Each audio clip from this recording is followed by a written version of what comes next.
नमस्कार साथियों, आप सभी का कार्गो क्लासेस परिवार में मैं रणवीर सिंह आप सभी का तहे दिल से स्वागत करता हूं। जैसा कि साथियों, हम मध्यकालीन भारत को घटना चक्र के माध्यम से ऑब्जेक्टिव सीरीज लेके चल रहे हैं। वो आगामी एग्जाम, चाहे वो पेट का हो, एसएससी जीडी का हो, यूपी पुलिस हो, लेखपाल हो, एमपी पुलिस हो, कोई भी एग्जाम हो, आपको ऑब्जेक्टिव सीरीज की अति महत्वपूर्ण सूचनाएं और जो क्वेश्चन फंसते ही फंसते हैं आप जरूर देखिए। और अगर क्लास में किसी भी प्रकार की कोई प्रॉब्लम दिख रही हो तो कमेंट करके बताइए, जिससे कि आगे वाली वीडियो हो उसमें सुधार किया जा सकता है। और अगर आप चैनल पे नए हो तो प्लीज़ कार्गो क्लास परिवार को सब्सक्राइब करके इस परिवार के साथ जुड़िए। और आने वाली न्यू भर्ती हो या फिर कोई रिजल्ट हो या फिर अच्छे से अच्छे कंटेंट हो, वो आपको दिया जाएगा। इसी के साथ क्लास को शुरू करते हैं। ये मध्यकालीन भारत का सेकंड वीडियो है। फर्स्ट वीडियो जो भी देखना हो वो आप प्ले लिस्ट में जाके देखिए, ठीक है। 1 नंबर क्वेश्चन, कुब्बत उल इस्लाम मस्जिद जो कि दिल्ली में का निर्माण निम्नलिखित में से किसके द्वारा किया गया था? तो आपको बताइए, कुब्बत उल इस्लाम जो कि कुतुबुद्दीन ऐबक, गुलाम बख्श मोहम्मद गौरी कुतुबुद्दीन ऐबक को छोड़ गया था। कुतुबुद्दीन ऐबक ने गुलाम वंश की स्थापना की। 1206 से लेकर 1290 तक बैठा था। इसका आंसर कुतुबुद्दीन 1206 से लेके 1290 सॉरी 1210 तक 1210 तक बैठा, ईसो ही था। जब मोहम्मद गौरी का गुलाम हुआ करता था, इसने ही कुब्बतुल इस्लाम मस्जिद, 2.5 दिन का झोंपड़ा और कुतुब मीनार का निर्माण प्रारंभ इसने करवाया, कुतुबुद्दीन ऐबक ने, और ख़त्म इल्तुतमिश ने करवाया, ठीक है।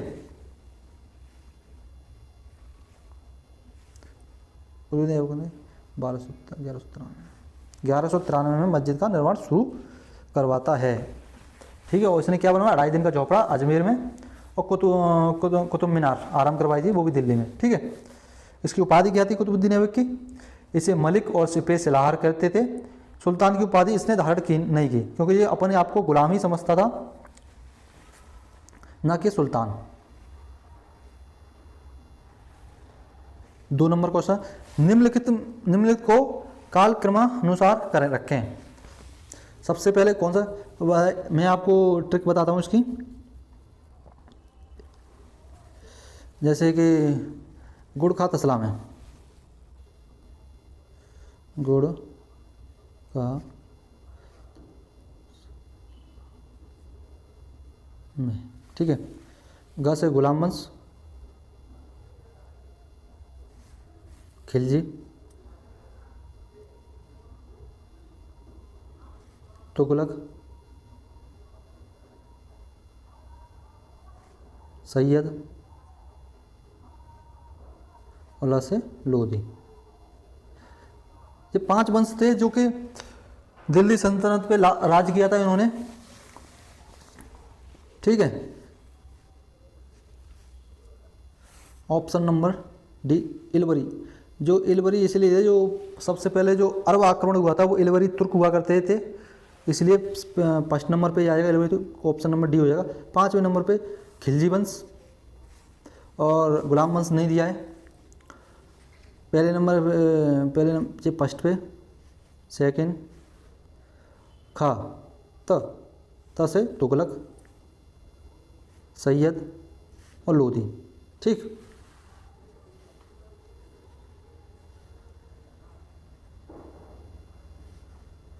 नेक्स्ट क्वेश्चन की तरफ चलते हैं।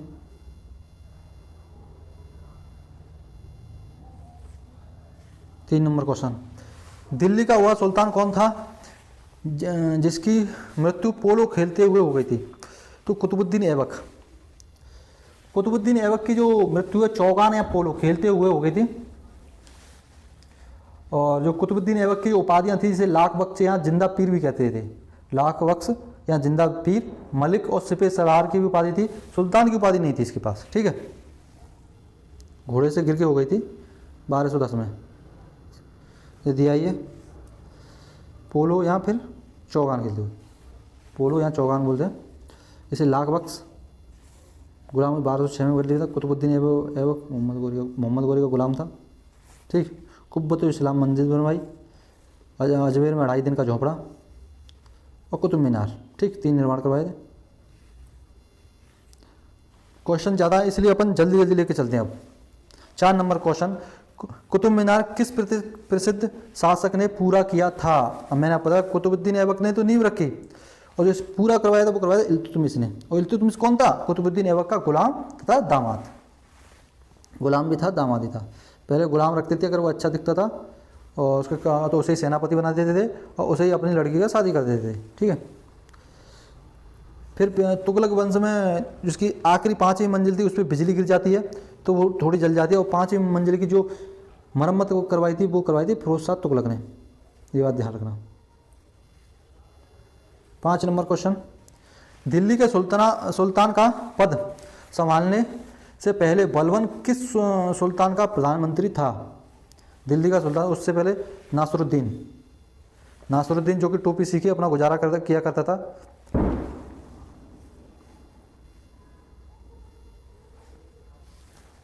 अब जब बलबन की बात आई गई है तो बलबन को समझ, नसरुद्दीन बलबन जो टोपी सीकर अपना जीवन गुजारा करता था, बलबन ने जो नसरुद्दीन था उसने बलबन को नायब ए मुवालिकात की उपाधि पर धारण किया था। और ये बलबन नसरुद्दीन का दामाद था। बलबन मतलब जो नसरुद्दीन था वो ससुर था। ठीक, इलवरी तुर्क था, पढ़ लेते हैं। बलबन नसरुद्दीन महमूद का प्रधानमंत्री था। नसरुद्दीन को उलुग खां, जो कि बलबन की उपाधि क्या थी? उलुग खां की उपाधि से प्रदान किया। नसरुद्दीन की मृत्यु के बाद बलबन उत्तराधिकारी बना क्योंकि नसरुद्दीन के कोई पुत्र नहीं था। 6 नंबर क्वेश्चन, निम्नलिखित में से दिल्ली का पहला प्रभुता संपन्न सुल्तान कौन था? आपको पता है इल्तुतमिश था, जो कि वास्तविक अगर संस्थापक पूछा जाए दिल्ली सल्तनत का तो वो कौन था? इल्तुतमिश, जो कि 1210 से लेके और कितने तक बैठा? 1236 तक। इसके बाद कौन बैठा? रजिया सुल्तान। इल्तुतमिश के बारे में समझ लेते हैं। ये इलवरी तुर्क था, पहले ये बदायूं का गवर्नर था। इसे गुलामों का गुलाम किसे बोलते हैं? इल्तुतमिश को। गुलामों का गुलाम इल्तुतमिश को। और लाहौर से दिल्ली राजधानी जो स्थापित की थी वो इल्तुतमिश ने ही की थी। इसने 40 सरदारों का एक समूह बनाया था, उसको चालीसा या तुर्कान ए चहलगानी कहते हैं। ठीक है। और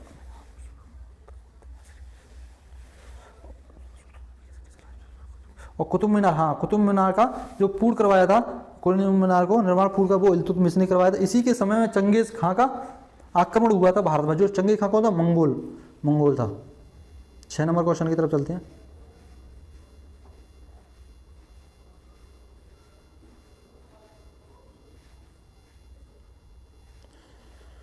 सात नंबर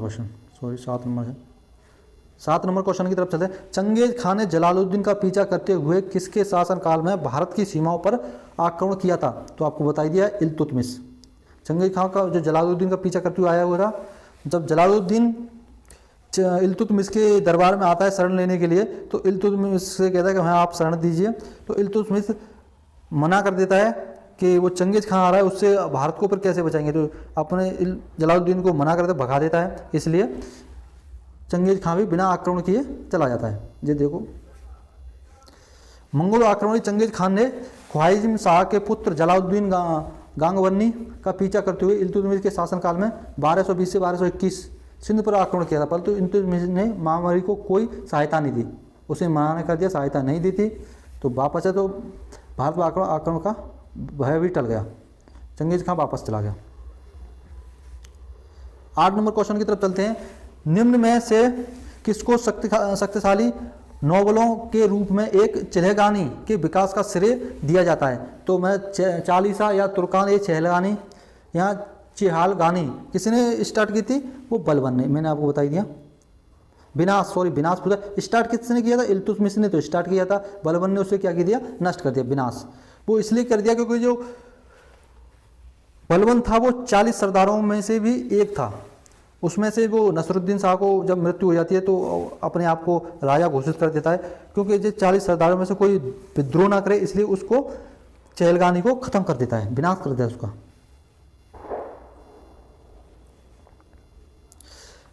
प्रसिद्ध फारसी त्योहार नवरोज का प्रवर्तन किसने किया? जो नवरोज प्रथा थी, चाहे वो नवरोज प्रथा हो, चाहे वो सिजदा परवेज प्रथा हो, वो बलबन के द्वारा चलाई गई थी। कहाँ गया? बलबन। दो चलाई थी ईरानी प्रथा, इसने दो चलाई, सिजदा पेबोस और नवरोज प्रथा। नेक्स्ट चलते हैं।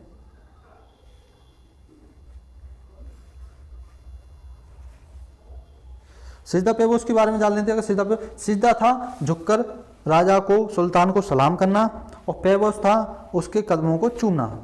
ये था सिजदा पेबोस। है उत्तरी भारत की प्रथम मुस्लिम शासिका कौन थी? आपको बताया जब इल्तुतमिश की मृत्यु हो जाती है 1236 में, तो 1236 में पहले तो वहाँ के जो रजिया को बोल देता है, उसका जो शासिका थी वो रजिया थी, लेकिन वहाँ के जो दरबारी अमीर थे दिल्ली सल्तनत के, वो रुकनुद्दीन फिरोज शाह को बैठाल देते हैं। लेकिन रुकनुद्दीन फिरोज शाह एक कमजोर शासक था, रजिया उसको हटाकर स्वयं 1236 में से लेके 1236 में स्वयं गद्दी पर बैठ जाती, प्रथम मुस्लिम शासिका कहलाती है। पर्दा प्रथा का त्याग करके कवा और कोला पहनती है। कवा मतलब कोट और कोला मतलब टोपी पहनती है। यो 1240 में अल्तुनिया जो बठंडा का शासक था उससे शादी कर लेती है, और 1240 में वो वापस जब दिल्ली सल्तनत पे आते हैं तो उन दोनों की मृत्यु हो जाती है। तो प्रथम मुस्लिम शासिका रजिया सुल्तान। आपको बता दिया कि प्राचीन भारत में एक, मैं बता दूं आपको, कश्मीर में 3 वंश हुआ करते थे, एक उत्पल वंश, लोहार वंश और कारकोट वंश। जिसमें उत्पल वंश था उसमें भी एक शासिका रह चुकी हैं, रानी दिद्दा सबसे पहले शासक, लेकिन वो इंडिविजुअल एक क्षेत्र की शासिका थी, और ये रजिया सुल्तान समस्त भारत की, इसलिए इनका नाम लिया जाता है। वही सब दिया है। 11 नंबर क्वेश्चन, निम्नलिखित में से वह अकेली रानी कौन थी जिसने दिल्ली पर शासन किया? आपको बताया दिया है अभी, रजिया सुल्तान। 12 नंबर क्वेश्चन, रजिया सुल्तान किसकी बेटी थी? वो इल्तुतमिश की।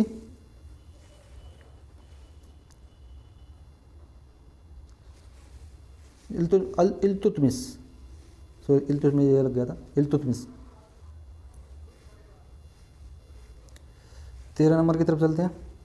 वे दो वंशज कौन थे जिन्होंने खिलजी शासकों से तत्काल पहले और बाद में शासन किया था? खिलजी से तत्काल पहले और बाद में, ये रखा आपने खिलजी, इधर रखता हूं खिलजी। तो आपको बता दिया मैंने, गुड़ खा तसला में तो पहले आ जाएगा गुलाम, गुड़ खा तो सैयद, सैयद के बाद लोधी, लोधी के बाद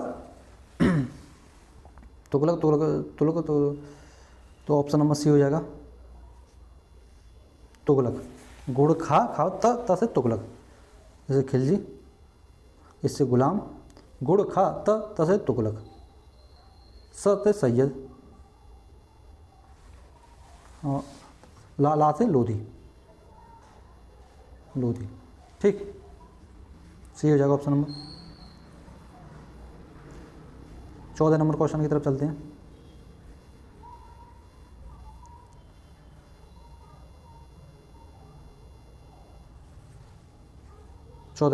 दिल्ली के खिलजी सुल्तान कौन थे? दिल्ली के जो खिलजी सुल्तान कौन थे? तुर्क थे, तुर्क। क्योंकि सबसे पहले अरब ने आक्रमण किया, अरबियों ने, उसके बाद जो दिल्ली सल्तनत की जो मोहम्मद गौरी आया वो तुर्क था, इलवरी तुर्क थे। जो वो कौन तुर्क थे? इलवरी तुर्क, ठीक है, इलवरी तुर्क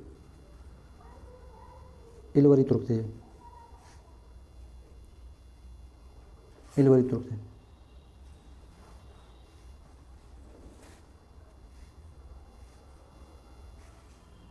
15 नंबर क्वेश्चन, दिल्ली के किस सुल्तान ने एक रोजगार विभाग, एक दान विभाग, एक परोपकारी चिकित्सालय की स्थापना की? जो सबसे ज़्यादा स्थानीय दिल्ली के किस सुल्तान ने, समस्त पूछा जा रहा है, वो था फिरोज शाह तुगलक। सबसे ज़्यादा जो काम किया था वो तुगलक वंश के शासक फिरोज शाह तुगलक ने रोजगार विभाग, दान विभाग, सब विभाग की स्थापना की थी। ये जो मोहम्मद बिन तुगलक का चचेरा भाई था 1391 में, 1391 में गलदीब बैठा, कब तक? 88 तक। ठीक है। उसकी आत्मकथा का क्या नाम है? फुतूहात ए फिरोजशाही, फुतूहात ए फिरोजशाही। इसने जो किसानों पे तबाही कर लगता था वो माफ़ कर दिया था। इसने दीवान उल सपा, दीवान ए खैरात, लोक निर्माण विभाग, दफ्तर ए बेरोजगारी, दीवान ए बंदगान, इस सब की स्थापना की थी। नगर के कौन से? फिरोजाबाद, फतेहाबाद, हिसार, जौनपुर। और कुतुब मीनार की जो 5वीं मंजिल की मरम्मत करवाई थी, लास्ट मंजिल की, जो इसने कराई, फिरोज शाह तुगलक ने कराई थी। फिरोज शाह तुगलक ने ही अशोक के जो स्तंभ मेरठ और टोपरा अभिलेख थे उन्हें दिल्ली मंगवाया था। जब कोई शासक आ जाता है तो उसके बारे में डिटेल वाइज इसलिए बताते हैं ताकि आगे क्वेश्चन जो भी हो वो इजी लगे आपको। ठीक है। 16 नंबर क्वेश्चन, स्वयं को दूसरा सिकंदर सानी किसने कहने वाला सुल्तान था? सिकंदर सानी, स्वयं को सिकंदर सानी अलाउद्दीन खिलजी, जो कि खिलजी वंश का खिलजी वंश की शासक था। खिलजी वंश की स्थापना मलिक खिलजी ने की थी, या फिर उसे जलालुद्दीन फिरोज खिलजी भी कहते हैं। जलालुद्दीन फिरोज खिलजी 1290 में गद्दी पे बैठे, 1290 से 1296 तक। उसके बाद में जो शासक आता है वो अलाउद्दीन खिलजी आता है। अलाउद्दीन खिलजी 1296 से लेके अलाउद्दीन खिलजी कितना 1296 से लेके कितने तक बैठा? 1316। 1296 से लेकर 1316 तक गद्दी पे बैठा। इसने 2 बार राज्याभिषेक करवाया, पहले 1296 में और फिर बलबन के लाल महल में 2 जगह करवाया। 1296 में 19 जुलाई 1296 और 3 अक्टूबर 1296। बचपन का नाम, इसका नाम अली गुरसाब था। इसका ख्वाब क्या था? संपूर्ण विश्व को जीतना, इसलिए इसे सिकंदर सानी कहा जाता है, संपूर्ण विश्व को जीतना। इसीलिए इसने सेकंड सिकंदर का अपन को सिकंदर सेकंड सानी। नया धर्म भी इसने स्थापित करवाया था। ये ख्वाब था कि मैं अपना नया धर्म बनाऊंगा। जिस प्रकार अकबर ने नया धर्म चलाया था उसी प्रकार ये भी नया धर्म चलाना चाहता था। अलाउद्दीन खिलजी ने और क्या क्या किया था?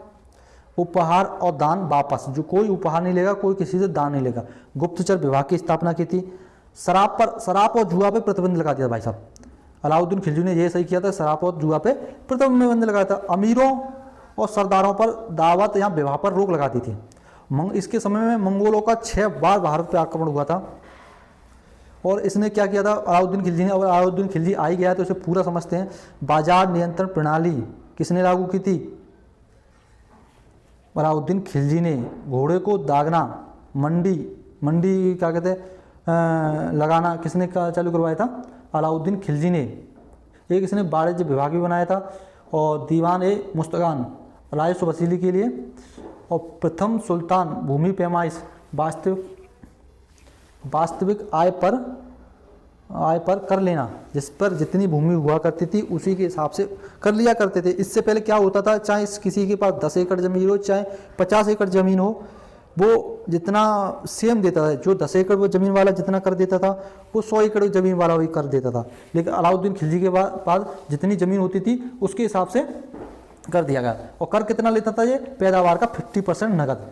इसने सैनिकों को नया वेतन, नगद वेतन, हुलिया लिखवाना, घोड़ों को दागने की प्रथा भी चालू की थी। सैनिकों के लिए वर्दी, मतलब उनके लिए जो पहन के लड़ते थे वो। उनका सेनापति जो मलिक काफूर था, मलिक का जिसने दक्षिण भारत विजय के लिए भेजा था क्या कहते हैं अलाउद्दीन खिलजी ने। और अलाउद्दीन खिलजी के दरबार में कौन रहा करते? अमीर खुसरो और हसन निजामी। अमीर खुसरो, ठीक है। निर्माण क्या करवाया अलाउद्दीन खिलजी ने? अलाई दरवाज़ा, सीरी का किला, हजार खम्भा महल। और 1326 में इसकी मृत्यु हो जाती है। ठीक है। अलाउद्दीन खिलजी के बारे में जितने भी क्वेश्चन बोलते हैं मैंने आपको सारे के सारे क्वेश्चन बता दिए, एक भी क्वेश्चन नहीं बचा होगा, नहीं देखिए आप इसमें।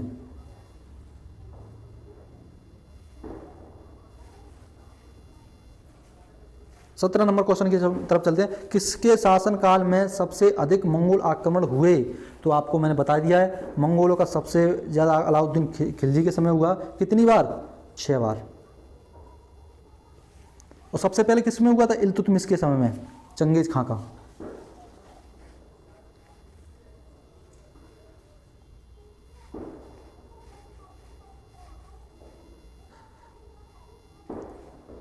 18 नंबर क्वेश्चन, सल्तनत वंश की विशालतम स्थायी सेना जिसका भुगतान सीधा राज्य द्वारा किया जाता था बनाई थी। जिसका मतलब नगद वेतन किसने चालू किया? अलाउद्दीन खिलजी ने। घोड़ों को दागना, हुलिया लिखवाना हो, अलाउद्दीन खिलजी ने किया था ये तीनों। ठीक है, यही है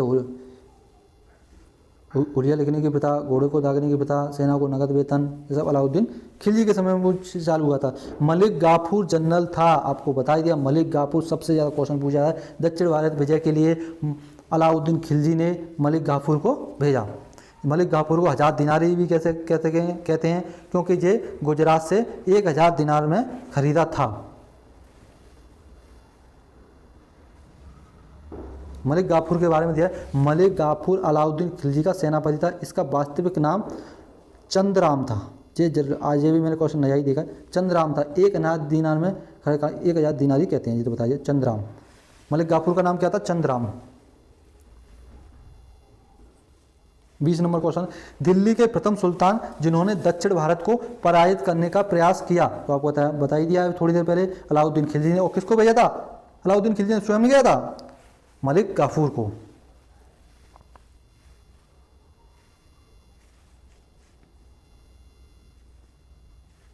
इक्कीस नंबर क्वेश्चन, निम्नलिखित में से किस खिलजी शासक ने दिल्ली के राज सिंहासन पर बैठने के लिए अपने ससुर की हत्या कर दी? अलाउद्दीन खिलजी। अलाउद्दीन खिलजी ने कड़ा मानिकपुर में अपना जो ससुर या चाचा भी था, इसको कड़ा मानिकपुर में हत्या कर दी और स्वयं गद्दी पर बैठा 1296 में।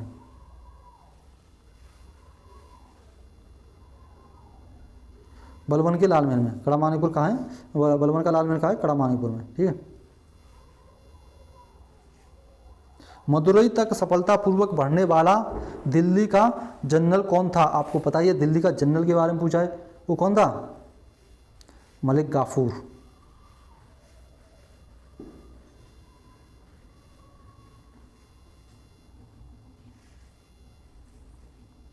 मलिक गाफूर जो दिल्ली के मदुरई तक चला गया था। पढ़ लेते। पांड्य राजा की राजधानी थी मदुरई। किसकी थी? पांड्यों की राजधानी। मलिक गाफूर ने यह कौन किया था? वीर पांड्या राजधानी को छोड़ के भाग गया। और फिर इसके बाद देवगिरी, वारंगल, काकतीय वंश तथा मदुरा आदि राज्यों पर विजय किया। और जो कोहिनूर हीरा मलिक गाफूर देवगिरी से ही लेके आया था।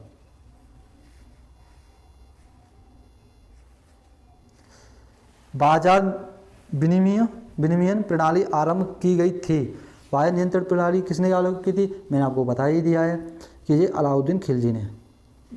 चाहे वो शाहना ए अदल, इसको गल्ला मंडी हो, चाहे घोड़ा सामान बाजार हो, वो अलाउद्दीन खिलजी के द्वारा। 24 नंबर क्वेश्चन, वह सुल्तान कौन था जिसने खलीफा के अधिकार को मानने से इनकार कर दिया था? खलीफा का पद के अधिकार को, खलीफा के अधिकार को मानने से अलाउद्दीन खिलजी ने।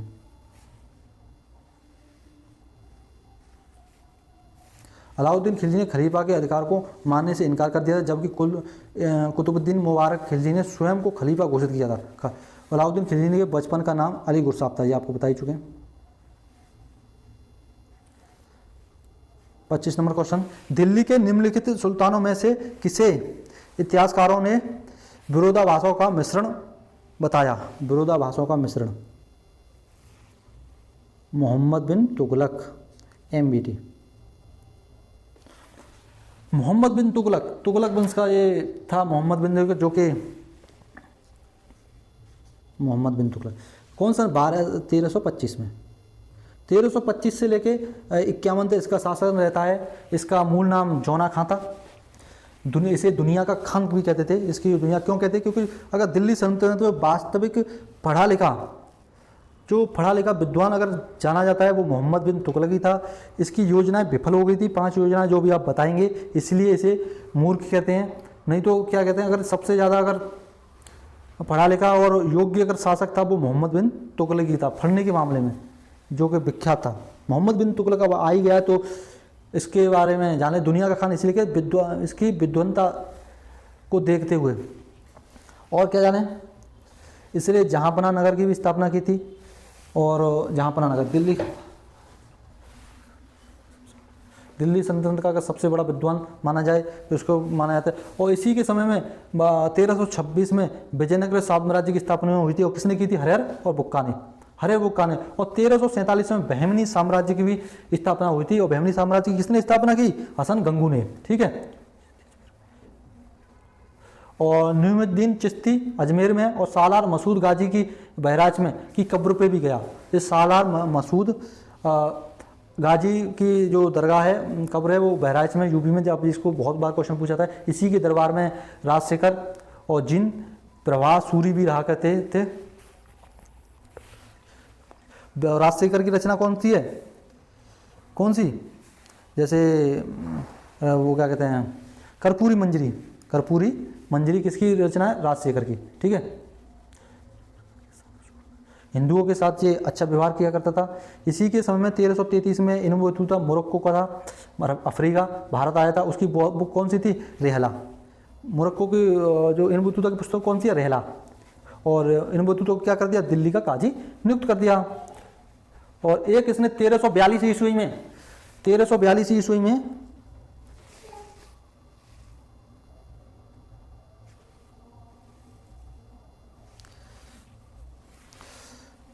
तो एमबीटी को कहा गया था, विरोधाभासों का। और इसकी जो 5 कमी, जो कैपिटल को दिल्ली से देवगिरी ले जाना, चमड़े की सांकेतिक मुद्रा को चलाना, जो कि और दोआब क्षेत्र में कर वृद्धि करना, और खुरासान एवं कराची अभियान, 5 ये कार्य थे। इसकी वजह से इसे मूर्ख बताया जाता है। जब ये 1351 में ठट्टा में इसकी मृत्यु होगी, तो विद्वानों उन्होंने कहा मोहम्मद बिन तुगलक को जनता से, और जनता को मोहम्मद बिन तुगलक से छुटकारा मिला। ठीक है, नेक्स्ट चलते हैं।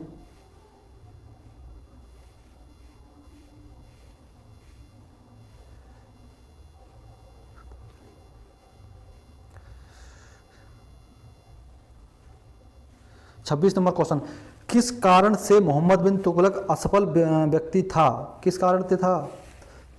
वह विपचित था, ये भी गलत है। ऑप्शन नंबर वो है, वो व्यवहारिक राजनेता नहीं था। राजनीति के बारे में नॉलेज नहीं थी उसे, पढ़ा लिखा तो था लेकिन राजनीति के बारे में नॉलेज नहीं थी। किस प्रकार से शासन को चलाया जाए इस मामले में उसको नॉलेज नहीं थी, ठीक है।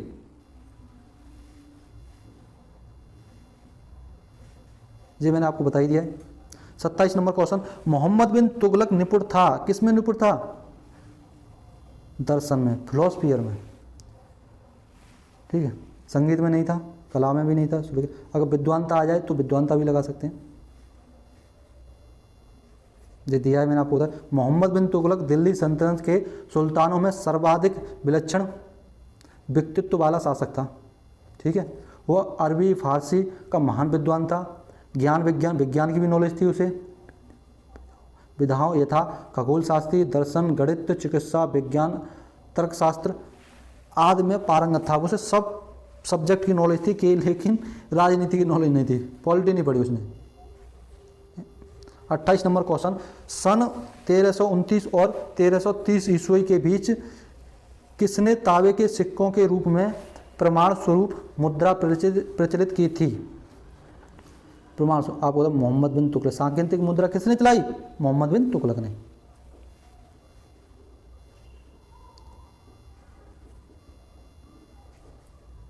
उनतीस नंबर क्वेश्चन, कुतुब मीनार को जैसे हम आज उसे देखते हैं अंततः पुनर्निर्माण किया गया था, तो आपको बताइए पुनर्निर्माण मतलब मरम्मत किसने करवाई 5वीं मंजिल को? फिरोज शाह तुगलक ने।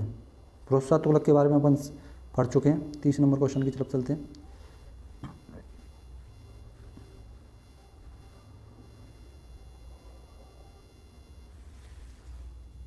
किस वंश के सुल्तान ने सबसे अधिक समय तक शासन किया था? किस वंश के सुल्तान ने सबसे अधिक? तुगलक वंश ने, 93 वर्ष तक, ठीक है। तुगलक वंश ने सबसे ज़्यादा शासन किया था, सबसे कम सैयद ने।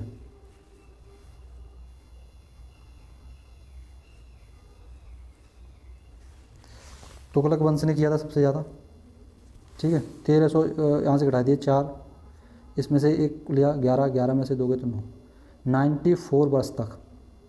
93 लिख दिया था मैंने, सॉरी, मतलब 93 94 चल रहा होगा। और सबसे कम किसने किया? 0 12 12 में थे 9 गए 103, 30 वर्ष तक ये किया। और इन्होंने किसने किया 1206 से लेके 1290, और 90 में से 6 गए 94 84, 84 वर्ष तक दास मतलब गुलाम वंश, ठीक है, गुलाम वंश, ठीक है। और इन्होंने कितने वर्ष तक किया था 5 57 वंश लोधी वंश ने। और सैयद वंश ने दिया सबसे कम जो शासन किया था वो किया था आपके सैयद वंश ने, मात्र कितने वर्ष तक 14 से लेके, चूँकि तुगलक वंश की बात में थे तो यहाँ लिखता हूँ 14 से कितने वर्ष तक 1445, मात्र कितना 1 इसमें 3 31 वर्ष तक। तो सबसे कम कितने किया खिलजी ने, सैयद ने नहीं किया, सॉरी इन्होंने 31 कर लिया था। और सबसे ज़्यादा वाला पूछा जाता है तुगलक वंश, और सबसे कम खिलजी ने।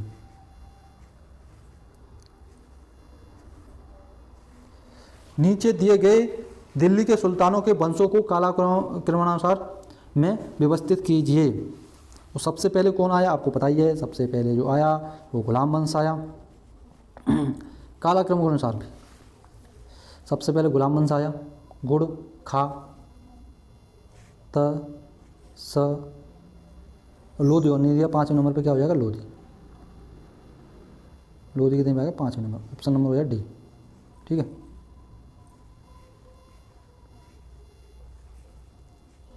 यात्री इन बतूता जिसकी पुस्तक कौन सी थी रहला, कहाँ से आया था आपको बता दिया, मोरक्को टेंजियर अफ्रीका से आया। वो कितने में 1333, और किसके समय में आया मोहम्मद बिन MBT के समय में, मोहम्मद बिन तुगलक के समय आया। पुस्तक कौन सी थी उसकी रहला, दिल्ली का काजी नियुक्त कर दिया था MBT ने। बहुत बार पूछा गया क्वेश्चन, बार पूछा जा रहा है। अगर क्लास अच्छी लगी हो तो प्लीज़ चैनल को सब्सक्राइब करके कार्गो क्लासेस प्रवास से जुड़िए।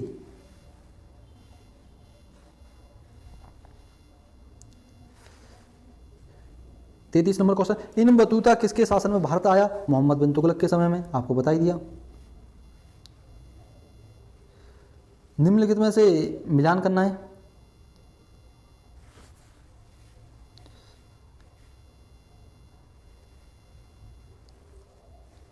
मिलान कीजिए कि तुगलकाबाद की स्थापना किसने की थी, आपको पता ही है। तुगलकाबाद की किसने की थी स्थापना, लाल किला कौन सा, दिल्ली का। और दिल्ली के लाल किले की स्थापना किसने की थी, शाहजहां से। हौज खास, द सिटी ऑफ सीरी का किला, अलाउद्दीन खिलजी। इसका ऑप्शन ऑप्शन नंबर बी हो जाएगा। पहले का ऑप्शन नंबर बी तुगलकाबाद की गयासुद्दीन तुगलक ने, ठीक है। और दूसरे का दूसरा दिल्ली का लाल किला शाहजहां ने, और आगरा का किसने बनवाया, अकबर ने। तीसरे का तीसरा हौज खास फिरोज शाह तुगलक, और द सिटी ऑफ सीरी का किला अलाउद्दीन खिलजी ने। हजार कम्मा बैल अलाउद्दीन खिलजी ने। 35 नंबर क्वेश्चन, लोधी वंश का अंतिम शासक कौन था। लोधी वंश का आपको बताइए इब्राहिम लोधी था, जो 1526 में बाबर के साथ युद्ध करके मृत्यु हो गई थी, दिया होगा। लोधी वंश की स्थापना किसने की थी, बहलोल लोधी ने। इब्राहिम लोधी 1517 में आगरा के सिंहासन पर बैठा। और बटौली के युद्ध में ये राणा सांगा से हार गया था। और 1526 में 21 अप्रैल 1526 पानीपत के युद्ध में बाबर ने इब्राहिम लोधी को हरा दिया था। और बाबर ने जैसे ही हराया उन्होंने मुगल वंश की स्थापना कर दी थी। नेक्स्ट चलते हैं।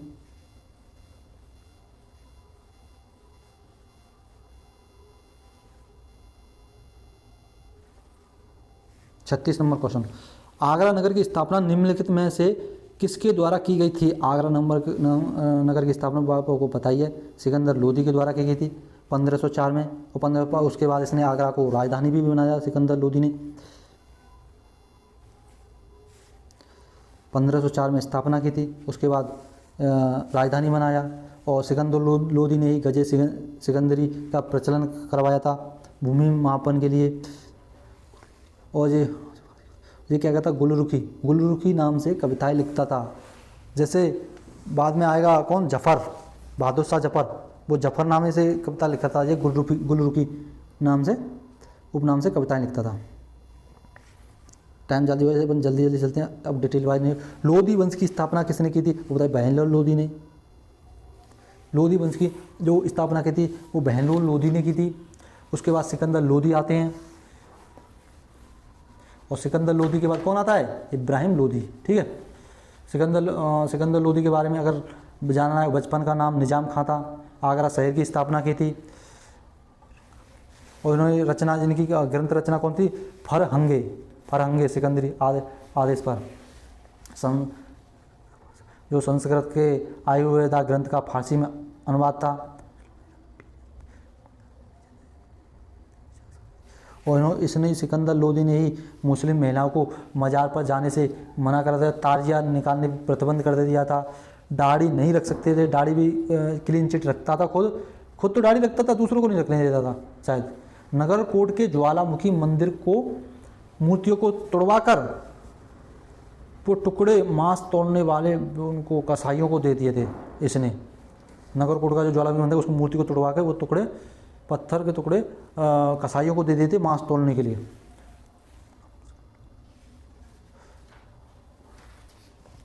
और प्रशासन गजे सिकंदरी जो कि 30 इंच का हुआ करता था, वो इसने स्टार्ट किया था। ठीक है, जो जजिया जकात था वो इसने हटा दिया, गुप्तचर विभाग का गठन किया था। 38 नंबर क्वेश्चन की तरफ चलते हैं। सुल्तानों की राजभाषा क्या थी, आपको पता है फारसी भाषा थी। अब तक जो दिल्ली सल्तनत में सभी सुल्तानों की ज़्यादातर भाषा थी वो फारसी भाषा थी। अरबी इससे, जो तुर्की अरब थे वो इससे पहले थी। इसी के साथ दोस्तों चैनल से विदा लेते हैं। प्लीज़ अगर क्लास अच्छी लगी हो तो चैनल को सब्सक्राइब करके कार्गो क्लास परिवार से जुड़िए।